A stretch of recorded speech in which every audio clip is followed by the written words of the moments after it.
带你追查事件真相，掌握证据变化。观众朋友你好，欢迎持续加入新闻大白话，我是主持人谭一伦。节目一开始来介绍今日的特别来宾，首先是文大国际所教授邱毅，主持人好，大家好。还有前驻纽大使谢文吉，主持人好，各位朋友大家好，以及资深两岸媒体人徐和谦。一伦好，各位观众朋友大家好。好，观众朋友，我们知道川普非常自豪哦，他领政之下的美国经济啊，好，我们之前曾经也讲过嘛，他说哦，美国经济超级好，而且美股哦，在他任内会从5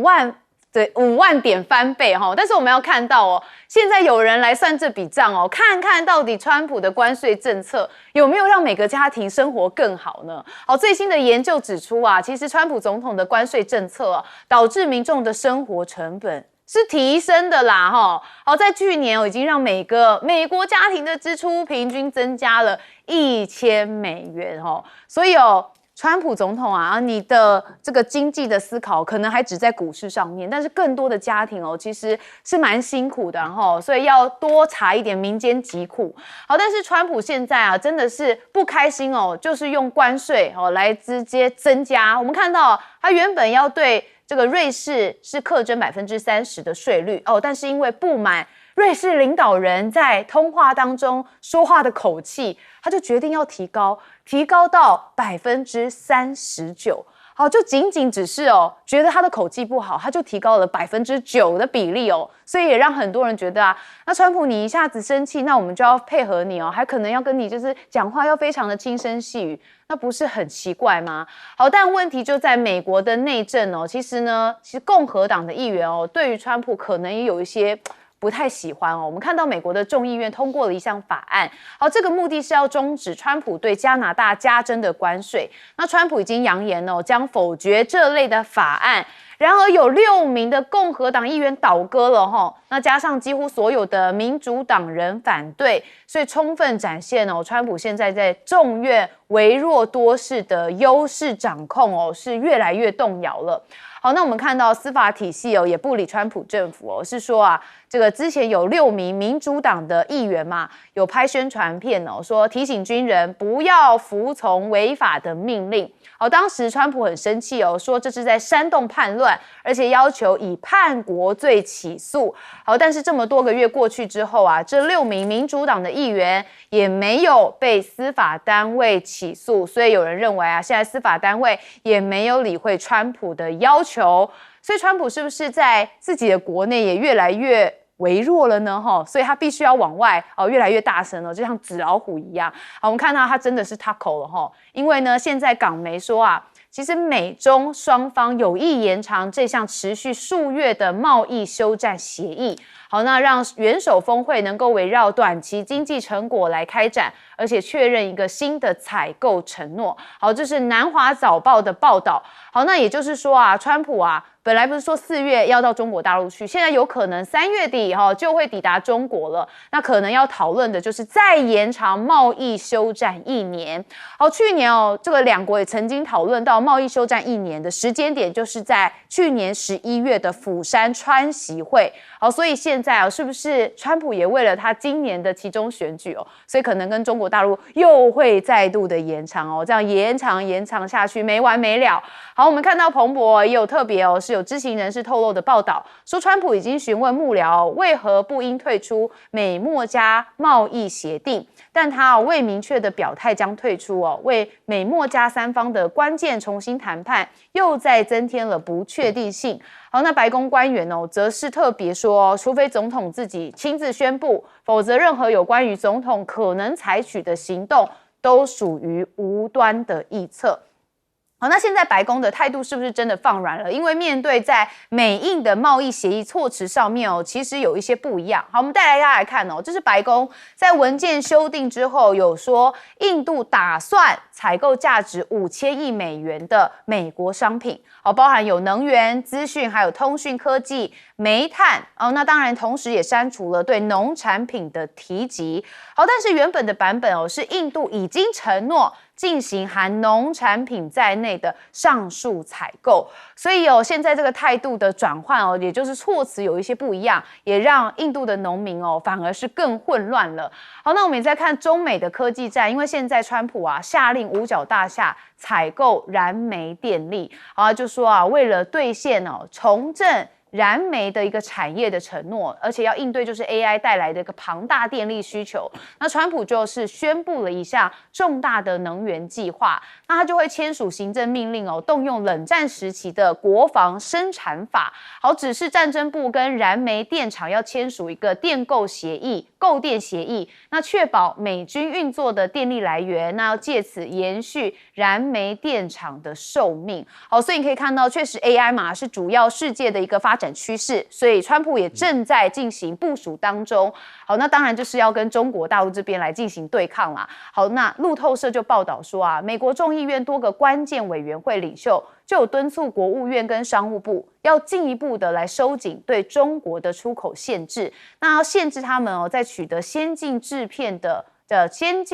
片的一个制造设备，而且要警告现行的管制存在着漏洞，恐怕会危及美国的国家安全。所以看得出来，美国持续是把中国当成这个先进晶片的一个可能的敌手好，那辉达的 AI 晶片是不是到中国仍然是受阻呢？我们就看到商务部长卢特尼克说其实辉达必须接受他们的第二款最新的人工智慧晶片向大陆销售的许可条款。好，这个许可条款他说非常的详细，那是由美国的商务部还有国务院共同制定，那辉达也必须要遵守这些条例。甚至卢特尼克还特别指出说川习会去年10月达成了贸易休兵之后，其实美方暂缓1年对陆企的出口禁令，辉达也因此获准向中国来这边进行销售晶片，那就表示说美中的关系都是由川普还有国务卿来主导的，他们只是在行事当中。所以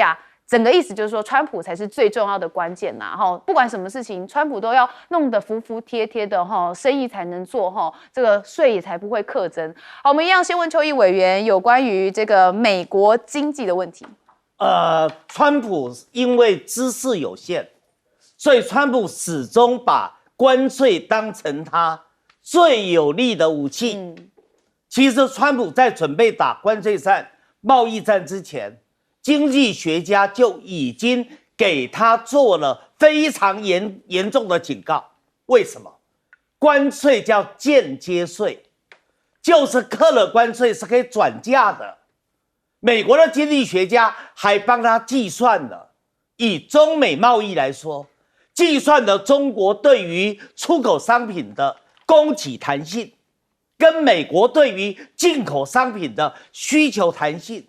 已经告诉他了，美国需求弹性比中国的供给弹性小很多，所以最后关税转嫁的程度一定转嫁到进口商。进口商一定再转嫁到批发商，批发商再转嫁到零售商，最后会转嫁到最弱势的消费者身上。所以这一来，消费者的生活成本会提高。这整个过程，经济学有个专有名词，叫做输入型的通货膨胀。现在确确实实，经济学家的预测已经实现了。这一点，川普要负起责任的，可是他仍然不认账。我比较遗憾的是，美国的最高法院的法官们，那9个法官，到现在还不敢做最后的判决。川普打关税战，全面的课征关税，绕过国会，用了一个不成理由的理由，他本来就违宪又违法。他本来就剥夺了美国国会里面去定关税的前提嘛，但是问题是最高法院到现在还不敢判下来。好，那现在川普因为讨厌卡尼，他认为卡尼去访问中国大陆，跟中国大陆签了战略合作的伙伴，又在达沃斯论坛16分钟去骂川普，鼓动了全世界的反美的风潮，卡利也成为了反美最有名的斗士，所以他要对加拿大开刀。可是你别忘了，1992年美加墨自由贸易协定就通过了，94年美加墨自由贸易区就运作了。什么叫美加墨自由贸易区？两个最重要的前提，一个叫贸易自由化，也就是美加墨北美的 NAFTA 要让关税壁垒跟非关税壁垒最后要消失掉。第二个，要使生产要素自由流通，其中包含资金的流通，包含了人员的流通，还有包含了等一下会讲到的那一条桥，这都是必须要让它能够自由流动的。但你现在，川普因为不高兴，要对加拿大课惩罚性的关税，国会当然不同意啊。我就佩服共和党这6个议员、众议员有良心，有专业良心，倒戈是对的。你不倒戈，还跟着川普的屁股后面走，那就对不起你的专业，对不起美国人民了。好，谢大使怎么看？川普现在他这个在美国啊被检讨，不只是他的政策，那方方面面的政策啊都非常具争议性啊。就是说，他这个关税政策、贸易政策，现在美国社会都在反感。其实一开始的时候，事实上，美国透过他现有的这些所谓的法律的申诉机制，数万家中小企业以及进口商就已经提出告诉了，告川普这个违法的这个关税措施造成他们实质的损失，要求要退税啊。这个案子在美国的联邦贸易法庭。川普已经败诉啊，所以才会上诉到美国的联邦高等法院啊。川普上诉啊，结果川普又输了，又输了以后，川普再继续上诉到最高法院。那事实上前面2审川普都输了，对，是数万家美国的中小企业。对，最近不是传出来，连比亚迪在美国的子公司4个公司一起告，因为你这个关税造成他们竞争上的怎么讲不公平。然后这个税本身它引用的紧急经济权利法，这个法理就已经引用错误，因为紧急经济权利法你要有紧急经济状态，美国没有紧急经济状态，根本就不是就没有那个又运用那个所谓的运用那个法的那个现实条件出现，所以呢，现在这个川普是。不晓得用什么手法让这个最高法院一再的拖延他的判决时间，那能拖到什么时候？对，因为很多人都在等，想说，怎么都还没有出来？对啊，一个礼拜拖。因为你要知道，美国最高法院它不是一个100%的法院，它都是在做政治审判的。当然政治审判也不能太离谱啊！你前面的2审你都输了，川普都输了，你现在要说川普赢的话，你要有一个让美国大众能够服气的理由嘛。那不过它的关键在什么？就是说，如果说是川普政府输的话，他不只要改变他目前的措施，他还要赔钱呢，还要退税。这一点，那个贝森特就一直在那边哀叫，他说这个退税的话会造成美国经济上很大的问题啊，财政上会造成很大的这个困局啊，所以这个问题现在只是还是拖在那个地方，没有解决。所以呢，你看现在美国的这些学者专家人团。你造成的不只是那几万家的厂商一般美国人平均每个家庭因为你这个关税政策，你造成1000美元的这种损失也就是你的成本支出就多了1000美元，那就是打破了川普的谎言，说我现在对中国大陆抽税，我现在对欧洲抽税，我现在对日本都在抽税，结果呢，这个税其实是美国家庭、美国的老百姓在出，所以它是这个整个的建立在一个不能说错误认知一种刻意一种扭曲的一个认知上面的政策走不远的，因为基本上它的受害者太多了，对，也不是外国而已美国老百姓受害那他的权力基础来自美国的社会、美国的老百姓，你说他会不会有问题？对，所以很多人就认为他的关税政策本来就是违反人性嘛。何谦老师，是这一次这个 Trump 对加拿大的这一番出手啊，确实我觉得对他对加拿大总理 Mark Carney 卡尼的这个一连串的羡慕、嫉妒、恨的情绪啊是有关系的。在2-3个礼拜前，在1月20多号的这个达沃斯论坛上，那当时齐聚了65个各国的元首或者是领导人啊，那卡尼总理呢是唯二在他的这个全场的演讲当中获得观众这个起立致敬的一个领导人。那另外一位当然是乌克兰总统泽连斯基啦，但是呢，那是因为关税的原因。但是卡尼在这个演讲中，他就说什么？他就告诉西方国家说，我们这些非美国之外的中等强国，包括德国、包括法国等等的，我们应该联起手来。如果我们认为我们过去西方集体所珍惜的这个价值观，自由主义的价值观、多边主义的价值观，还是值得维护的，那我们不要等美国回来了，美国不会回来了，美国领导的那个旧秩序也不会回来了。我们要维护这个秩序，我们要跟俄罗斯抗衡，那我们只有自己吸起手来，而且同时还要跨出这个西方集体的樊篱，去跟那些跟我们制度不太一样，但是呢，在某些地方可以合作的伙伴国家，包括中东的卡塔尔，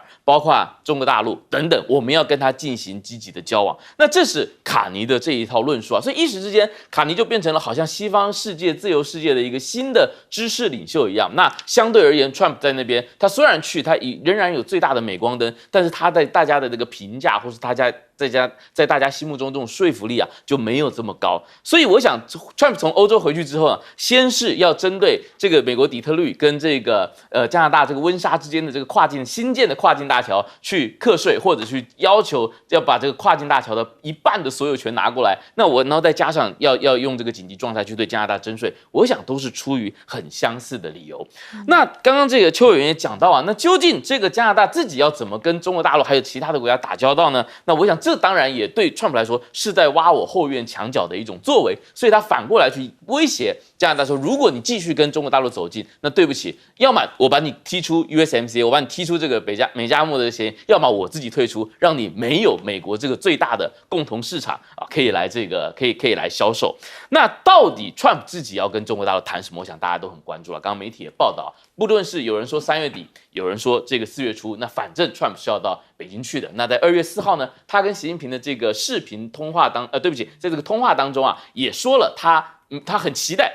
这次的旅行，而且根据 Trump 他自己的透露啊，在这一次这个会前会啊，这个他们两个打电话的过程中，谈了很多的问题哦，不只是中美之间的双边议题，也谈了台湾，也谈了俄乌，也谈了伊朗，那当然也谈了美国要求大陆跟美国买的这个天然气、大豆等等，以及美国要怎么样去安排它对于这个中国大陆的这个飞机引擎的这个交付，所以很多的议题会打包在一起。那其他的国家，包括印度啊，包括日本啊，怎么应对？那我想我们后面会接着再谈。好，我们休息一下，马上回来。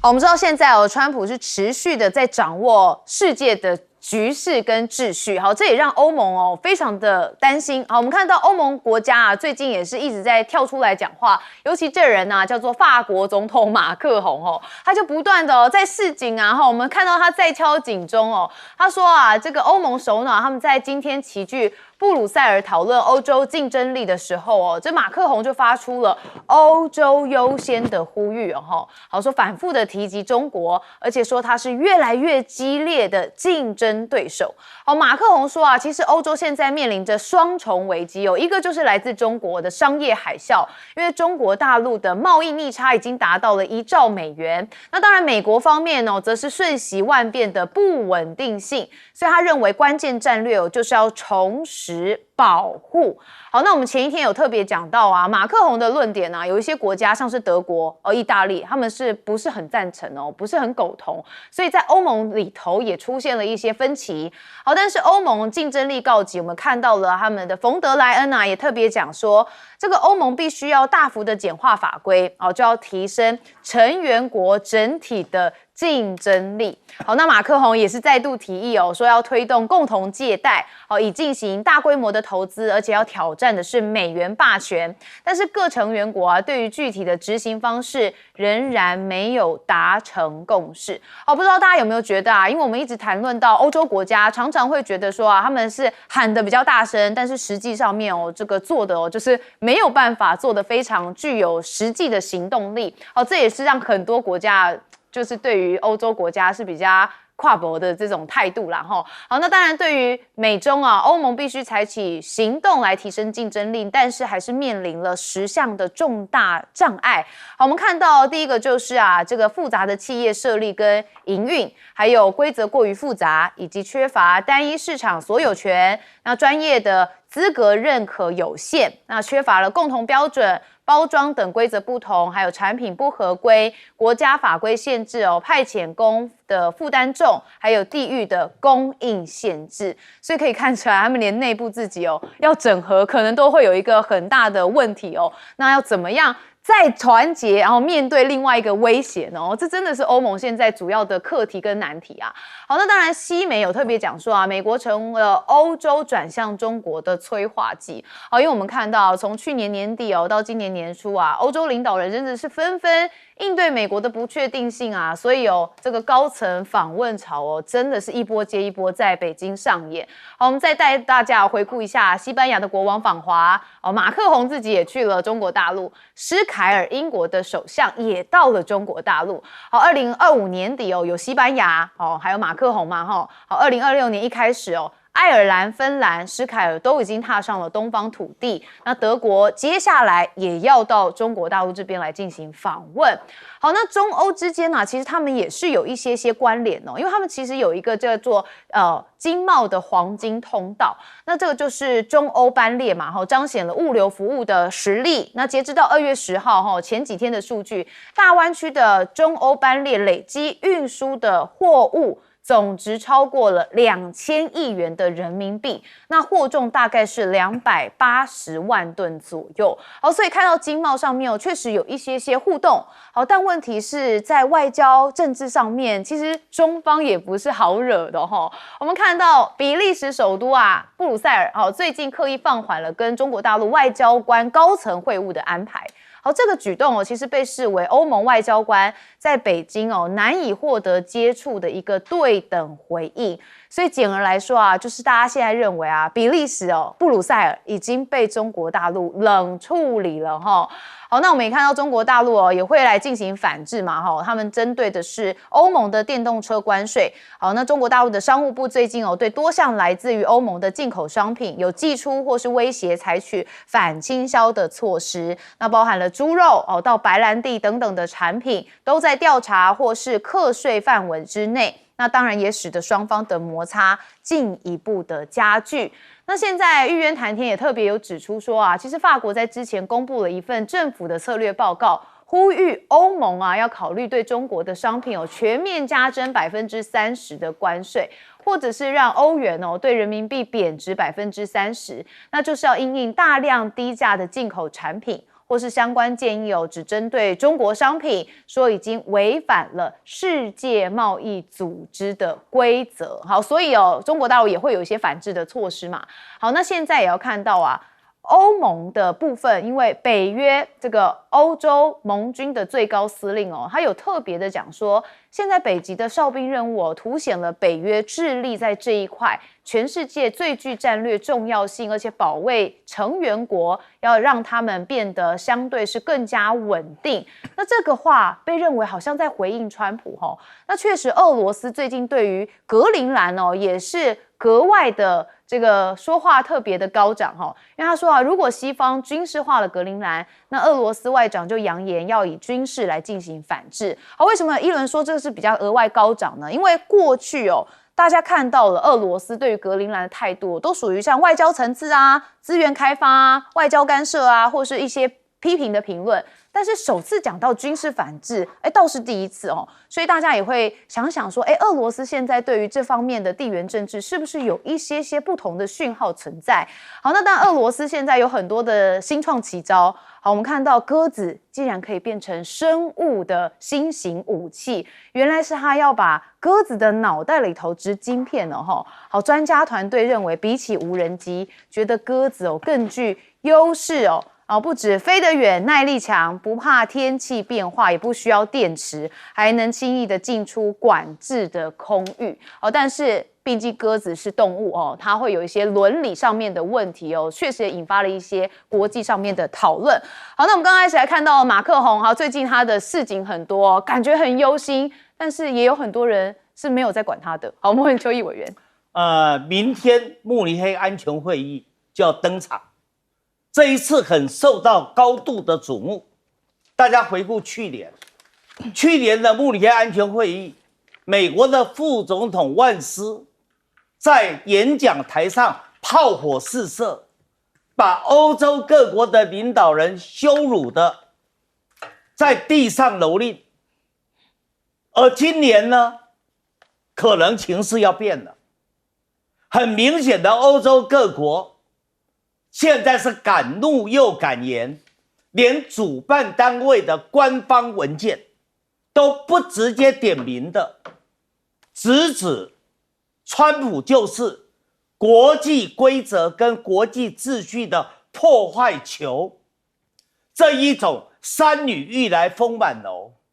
很明显的是被前一阵子达沃斯论坛里面卡尼那16分钟的演讲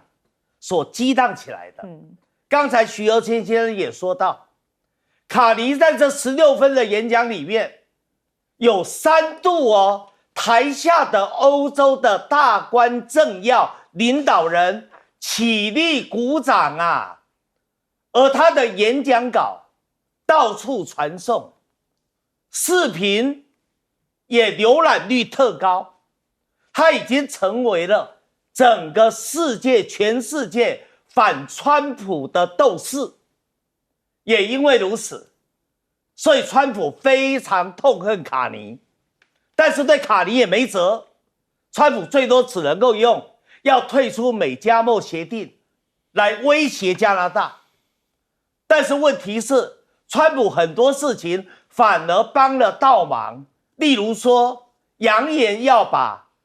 密西根州跟加拿大安大略省那一条跨国大桥，要把它封桥。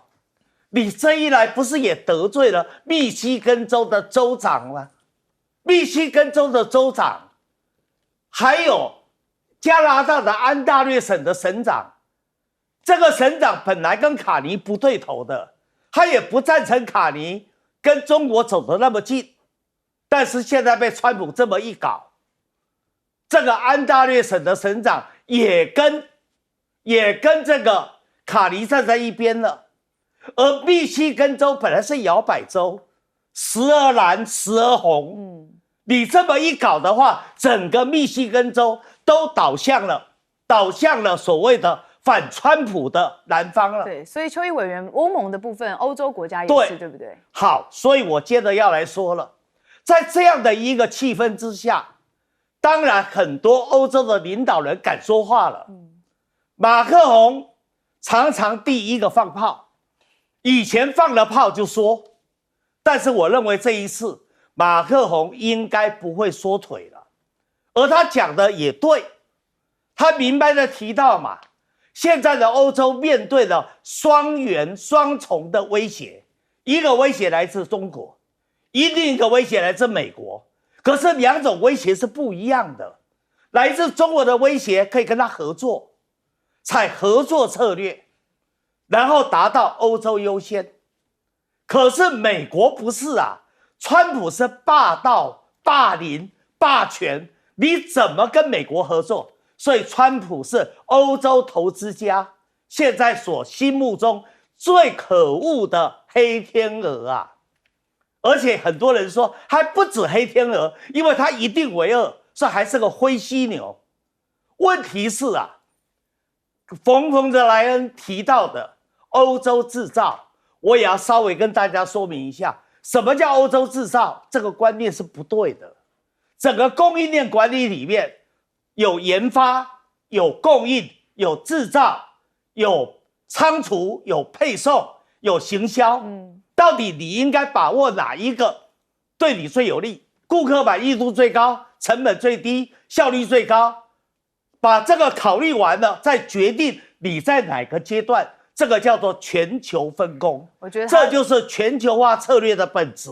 也是马克龙讲的，这个才叫做欧洲优先。但我觉得他们而不是说一定死守在制造的这一块。如果你死守了制造这一块，很可能到最后丧失掉了欧洲优先的最有利的原则。好，但我觉得他们自己可能也不知道自己的优势在哪哈。大使怎么看？对欧洲，邱元讲的这个面临的挑战，安全上从美国来的这些威胁，贸易上是中国大陆给他的威胁。为什么？因为2024年的时候，中欧贸易这个中国大陆享受的顺差是3058亿美元哦，3000亿美元。2025年也约略增加，而且呢，都超过中国大陆这2年对美国所得的贸易顺差啊，所以就变成欧洲跟中国大陆贸易这个它的这个损失是3000亿美元。那欧洲现在对这个状况是无能为力，因为他们发觉欧洲的产品相较于中国的产品，平均这个成本的差异是30%到40%，而这个不仅是工业生产能力的问题，还有社会的因素在里面。所以呢，欧洲法国就有人提出来了说，我们欧洲要对中国所有的产品就施加30%的关税，那这个才能够解救于欧洲的经济于崩溃。因为他说中国大陆每一年对这个以德国为例他每个月这个失业人数都上万，就是因为跟中国大陆贸易的关系。所以这个是不是一个事实呢？看起来也是一个事实。尤其中国大陆跟美国的贸易之间的总额下降的时候，对欧洲的贸易是增加。那其实中国大陆也买了欧洲很多的东西，可是呢，中国大陆卖到欧洲东西更多，更受欧洲市场的欢迎。那为什么会有这个30%到40%的差异成本差异？其实这是我认为大部分是社会制度。社会制度是什么呢？比如说你在欧洲，你难以相信欧洲人放暑假，不是学生放暑假，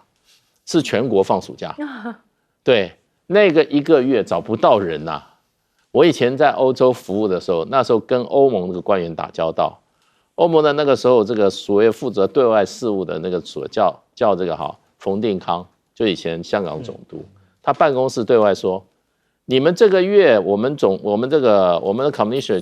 去度假了除非第3次世界爆发，没有人会找到他。那全世界只有1个人知道他在哪里，所以你们就不要找他，就1个月。所以你难以相信，如果一个地区他1年还要放暑假1个月，他怎么去跟中国大陆现在这么卷的这样子的一个内环境的竞争怎么表？所以这个基本上他能用结果来怎么样，来要求中国大陆多交税而不检讨自己本身，你觉得公不公平呢？好，谢老师怎么看？是这个除了马克龙之外最近欧洲还有另外一个重要人物他叫 William Hague， 就是英国之前的外长，那现在他是英国上议院的议员，也是牛津大学的校监。他就写了一篇文章，打了一个我们都听得懂的比方，他说欧洲的今天就有点陷入晚清那样的危机。什么叫晚清的危机？他说第一个，我们技术弱化，AI 不如人，数位智能制造不如人，然后在关键矿产稀土这方面也没有足够的掌握，我们被牵进了我们自己制造的相信全球自由化的迷雾当中，但是忘记了自己掌握关键要害这些生产部位的重要性。第二个，没有创新的土壤，欧洲所有好的创新的公司就被美国买走了。然后呢，欧洲自己自豪于自己有一大堆这个密如牛毛的这个监管法规，但是没有想到这些法规还有官僚体制这些繁复的审批程序扼杀了很多欧洲的创新。第三个是缺乏政治的领导力跟集体的行动力。他就说，现在俄乌之间的冲突虽然是在欧洲发生，但最后这个 deal 这个方案停火方案怎么定，结果是美俄直接说了算，欧洲人的意见只被放在末尾当做一个附注，这就按照我们来说啊，其实就非常像日俄战争，明明是在我们中国的土地上打，但最后是日俄谈怎么去瓜分满洲的这个领土。那我想这个威廉海格他的这一番警语啊，也充分的展现了现在这个欧洲精英的这种集体的焦虑。那所以我们可以看到啊，在这个今年2026年，那俄乌战争进入第4年啊，到2月22号就满4年了。那我想今年也有可能真正的进入一个实质的大面积停火的状态啊，虽然它未必能够就能够在今年之内签成这个所谓的和平协定，因为和平协定涉及到很多术语的表达、法律的程序、议会的审批，但是至少大面积的激烈的交火可能可以在这一年慢慢平息下来。那因此可以牵引到下一个结果是什么呢？可能就是中国大陆跟欧洲各国关系的缓和。因为过去这4年当中，坦白说，由于大陆的立场跟欧洲主要国家对于俄乌战争的立场是蛮不一样的，大陆采取的是一个策略性的中立啊，或策略性的模糊的战略。那当然，欧洲的主要国家因为就在自己家门口的战争嘛，他们是强烈支持乌克兰，强烈反对普京跟俄罗斯的这个侵略，所以双方之间有一些政治上的天堑啊，这个鸿沟难以弥合。但是随着俄乌战争的主题慢慢淡下去，那连乌克兰自己也开始派出代表跟美俄乌3家就坐在一起，在中东进行谈判啊。那我想中国大陆跟欧洲去修复关系的这个大的障碍就没有了，所以我们也可以看到，从去年下半年刚刚议论说的一系列的访问，那到包括今年大年初8，大概德国总理默茨这个欧洲最大的经济火车头要去中国大陆去谈，那谈出什么结果，我想我们之后都可以接着观察。好，我们进下广告，马上回来。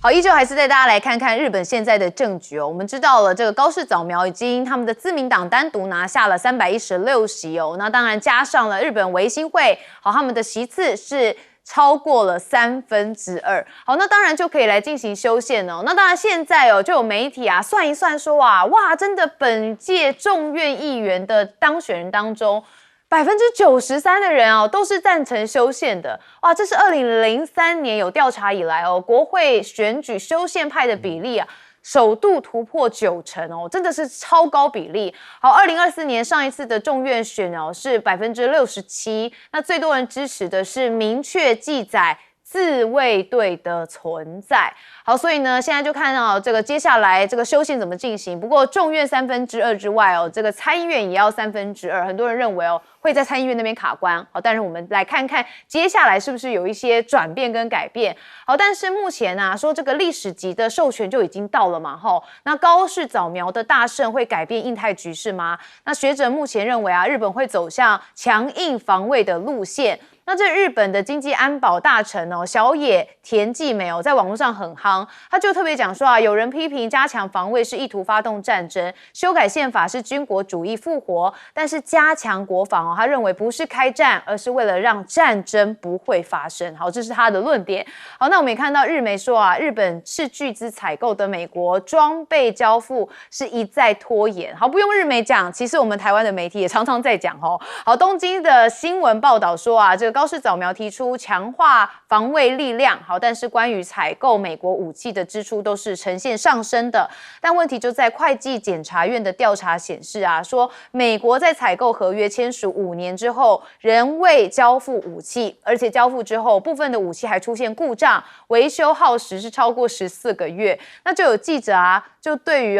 本就有的预算的使用方式认为真的妥当吗？无论是在这一次选举当中，还是在国会当中，都完全缺乏必要的讨论。所以他就问，为何日本政府历届都持续的爆买美制的武器呢？好，难道这个美国的武器真的那么有问题吗？恐怕也不是这样子哦。你看每个国家对于美国的武器都有同样的疑问。好，但是不满投资进度落后，现在川普也向高市的内阁发飙啊，所以日本则是派了官员到美国来谈判，跟谁很像呢？跟南韩很像哦。川普又用一样的招数哦。好，南韩这边国会在今天终于启动了对美国的投资法案的审查委员会。那南韩这边则是预估春节会迎来19万的陆客。那韩亚航3月底就要增开20%到中国大陆的航班。那可见中国大陆跟南韩现在这个春暖花开的氛围越来越重了哈。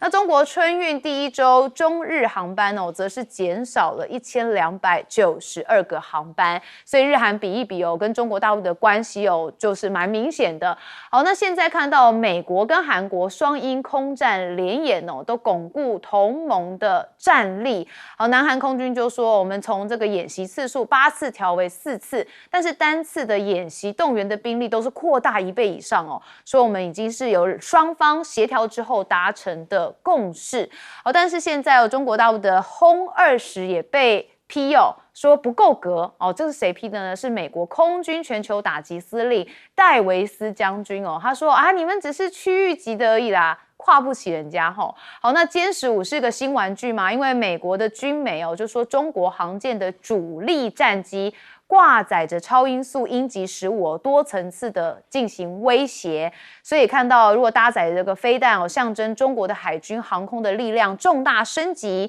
然后呢，因为它的范围可以扩大超过1000公里，那当然对于这个加速推进反介入还有区域拒止的战略是更加强的。那以及从歼20到歼35，美国入侵者中队复活，而且专办中国先进战机来当假想敌，所以可以看到现在美国真的是把中国大陆当成首要的敌人对象了。好，我们一开始还是看到了日本的局势，我们先问邱毅委员。小野田纪美是日美的混血儿，是高市亲信中的亲信，核心中的核心。他在高市非常的忠心，而且他身高1.75米，做过 model， 他的力量比那一个小泉进次郎还强。他可以一手就抬起来了40斤20公斤的那个美国大米，那个日本大米就可以抬起来了。小泉进次郎还抬不起来。这个在日本形成的一个大家民间的笑话。所以小野田纪美他所说的话是可以代表了高市的内心世界，是代表高市要讲什么。美国真的那么信任高市吗？川普本身就是一个疑心病很重的人，虽然在日本大选之前2月5号，川普就撰文要大家支持高市，还邀他3月19号到白宫去，然后选后2月8号，那时候川普第一时间就发贺电给高市，但是川普的内心里面对高市是不信任的。他对高市的不信任有2点，第一个，日本所答应的5500亿美元的投资，是不是蓄意在拖延？会不会最后跳票？然后第二个，如果你高市要修宪，把和平宪法拿掉，那我美国对你日本还有什么约束力？我美国还抓得住你高市吗？你高市现在没有错，好像是一个听话的花蝴蝶，可是花蝴蝶还是花蝴蝶，等到你这时候这个已经成熟了，你还会听川普的话吗？所以川普要求日本的谈判代表斥责亮正，赶快赶到美国去，跟卢特尼特、跟贝森特好好的谈，但是重点谈2件事。第一个要谈的是日本答应美国的投资5500亿，什么时候兑现？听说还开出了要日本到美国投资核电厂，日本到美国投资天然气。另外一个，你答应的日本市场要开放，什么时候兑现承诺？美国有很多做大米的、做牛肉的、做汽车的，都现在蓄势待发，想销到日本去。那你日本什么时候兑现承诺呢？所以我认为高市要修宪没有那么容易。固然在国会里面90%的议员都支持修宪，但是如果美国老大、美国老爹不点头，你怎么修宪呢？对啊，看起来困难还是重重哦。谢大使，对啊，当然日本人都想做正常人啊，对不对？谁愿意做不正常的人，对不对？那他们都认为日本是一个不正常的国家，那不正常国家的人都是不正常的人，这很正确嘛，所以他们要做正常国家。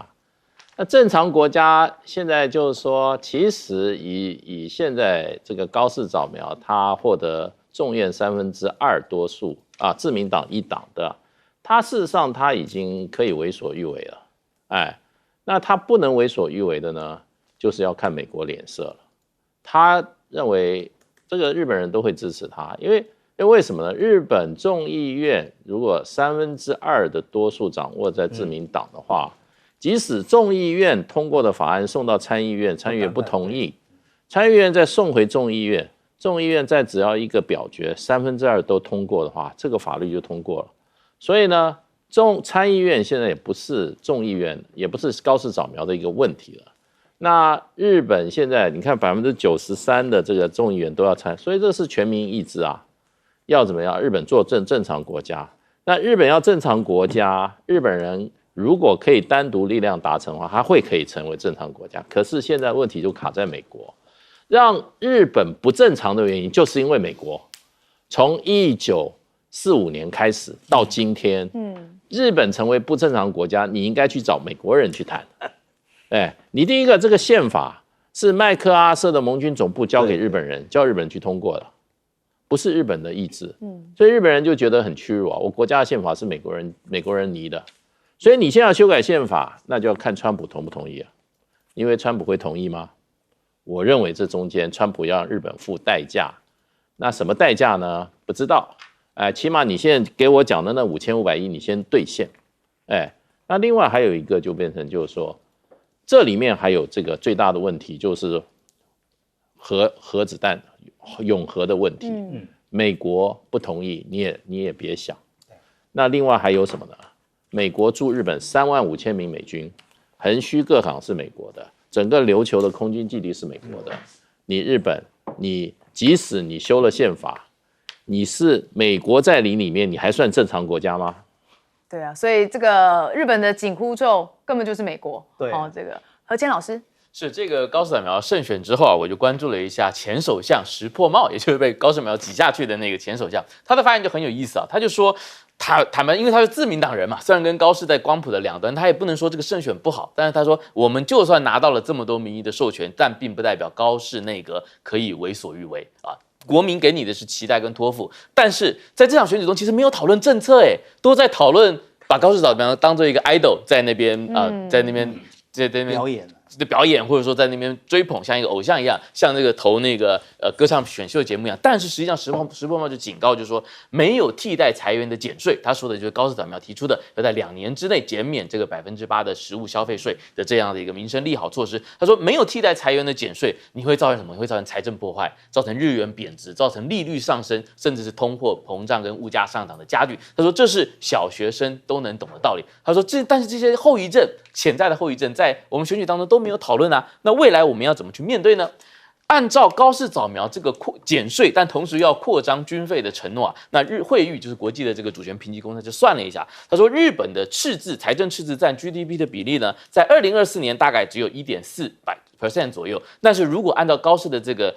路径推下去，到了2027年，它会上升到3.7%，从1.4%到3.7%就翻了100%不止。那同时呢，长期来说，日本的这个国债收益率也会上升，就是大家认为这个国债风险性更高，所以日本政府要用更大的举债成本去推动高市要的这个扩军的政策。那这个其实坦白说日本已经到了去年2025年，已经是连续第4年，因为通货膨胀的关系，那大家可能去日本玩也感受到日元贬值、通货膨胀，但是实际的这个人民的实质薪资是跟不上的，所以已经是连续第4年人民的实质所得进入这个下降的这个区间啊。